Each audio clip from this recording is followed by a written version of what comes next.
Good morning, Albert. How are you? I'm good. How are you guys doing? Save us, please, Albert. Please. If they show George McCaskey one more time on TV, I'm going to puke.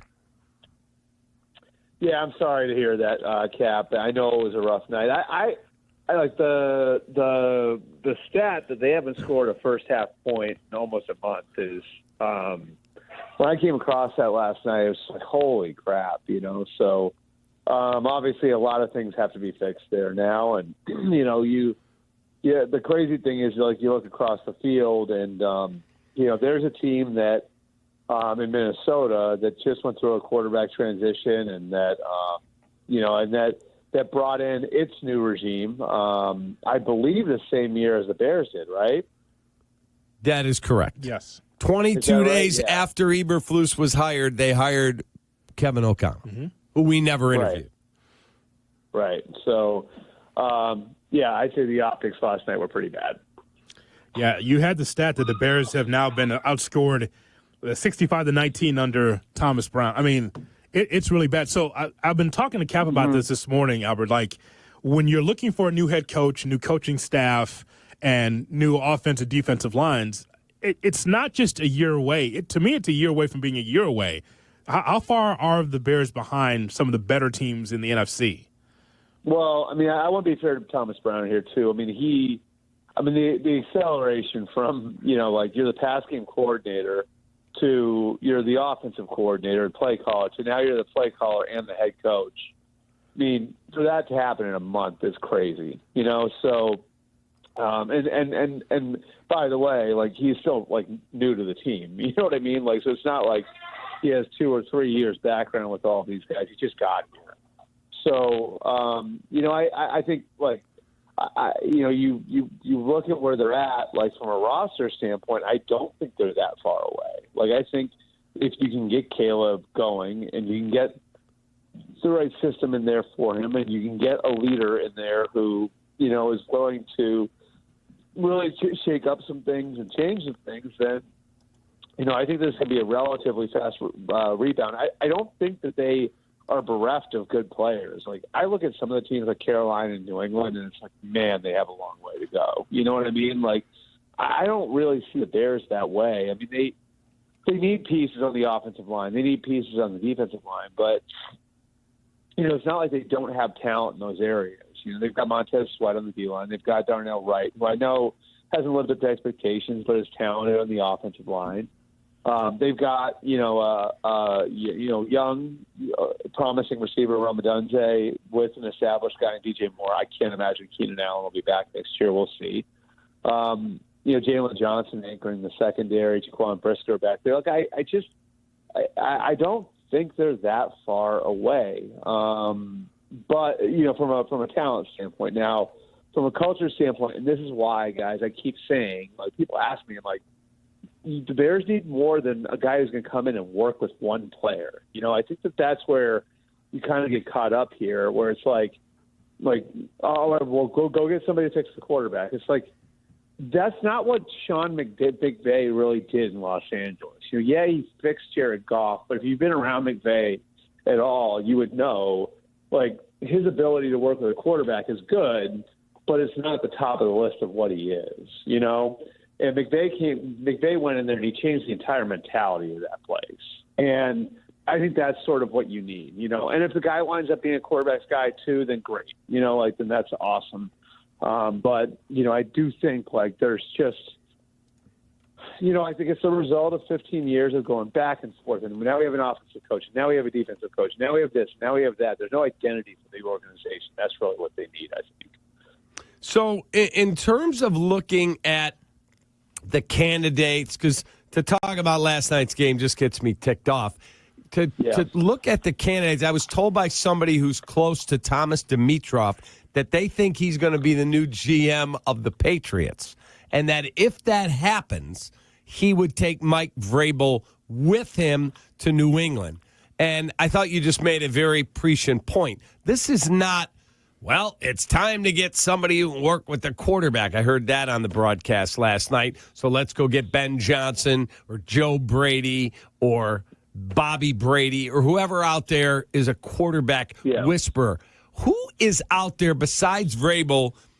Is it Brian Flores, perhaps, where you say, I don't care what he coaches. That dude comes in, tells George and Kevin, get out of my locker room and my football operation. We're fixing this thing. Yeah, I mean, I think Vrabel is number one, to me. And is he going to come in there and work with, the infrastructure that's in place now? I think that's the question. And I think, really, I think the Bears have to keep all their options open here, just as far as, how they're structured now versus how they'll be structured going forward. I think if you're married to doing things a certain way and you're in the position the Bears are in, they haven't won a playoff game in 15 years. The current regime hasn't won a playoff game, period. So, I think if you walk into this and saying, well, this is the way we're set up, I'm just plugging a coach in, you are severely hampering your ability to go and get a guy who's going to have options. Because any guy who has options probably won't just, buy into that. He'll probably go somewhere else based on the history of where the Bears are and, and where they've been over the last decade and a half. I think Kevin Warren and Ryan Poles have to have some flexibility when it comes to the structure of the organization, the reporting structure, the way all of that stuff works. And so, that's how you go and get a Mike Vrabel. That's how you go and get a Brian Flores. I don't think somebody who isn't desperate to go and become a head coach. And obviously, there are only 32 of them, so you're going to find somebody. But, I have a hard time believing that somebody who, either is comfortable where they are or has multiple options is going to choose to go to a place that has that history with the existing structure without, being able to shape it or reshape it as he sees fit.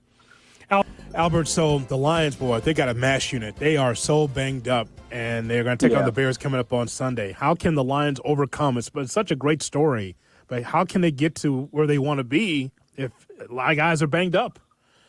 Yeah, I mean, it certainly feels like, each one of these is is this the one that breaks the camel's back, right? And so, Aleem McNeil is a bad one for them because, he was such a big part of them being able to weather the storm with Aiden Hutchinson. Now they got Zadarius Smith there now. He's going to have to play a bigger part.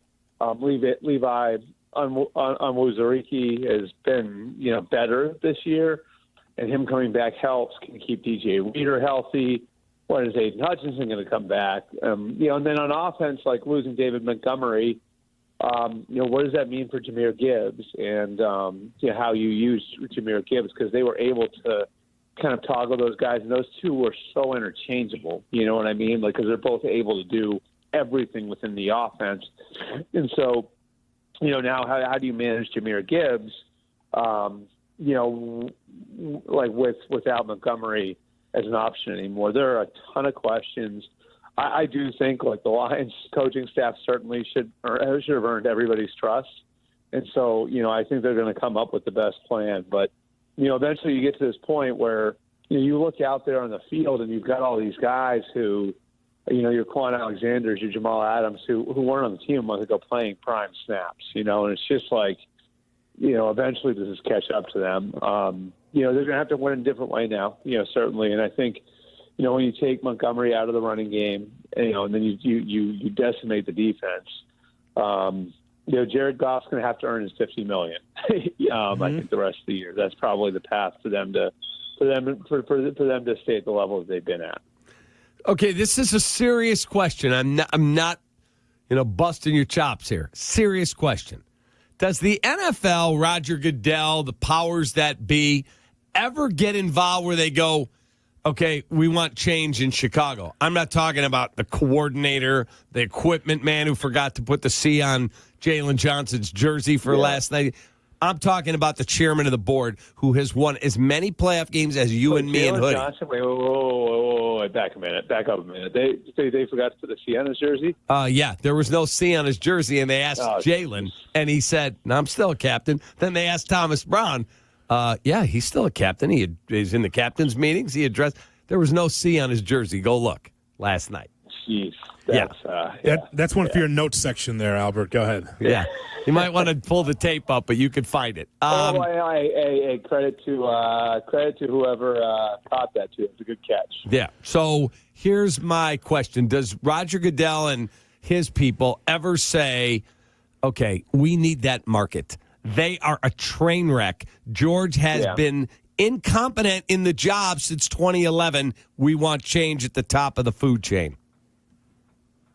It's a fair question. I don't think that they would. I think there's two parts to it, right? So the first part is, would they ever push somebody to sell or try to force somebody to sell? And the answer to that, I think, is almost unequivocally no, unless it's like a Dan Snyder type, like just humiliating the league, right? Like in Dan Snyder, I think we can agree, if we're being level-headed about this, the McCaskies may have screwed up the franchise. They are not close to the level. But what about forcing a new chairman on them?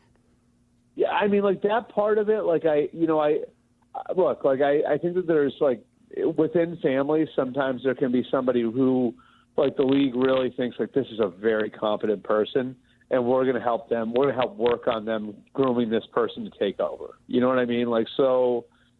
Like that can happen, and I you know what I think is a great example of this, Detroit. And I hate to keep, I'm sure it stings for everybody there to keep hearing me bring up Detroit, but I would say this, like, so Martha Ford, who was who got the team when her husband passed, and I believe was in her 90s or close to it. There was a thought like that she was going to hand the team off to I think it was Billy Ford, right? Like William Clay Ford Jr.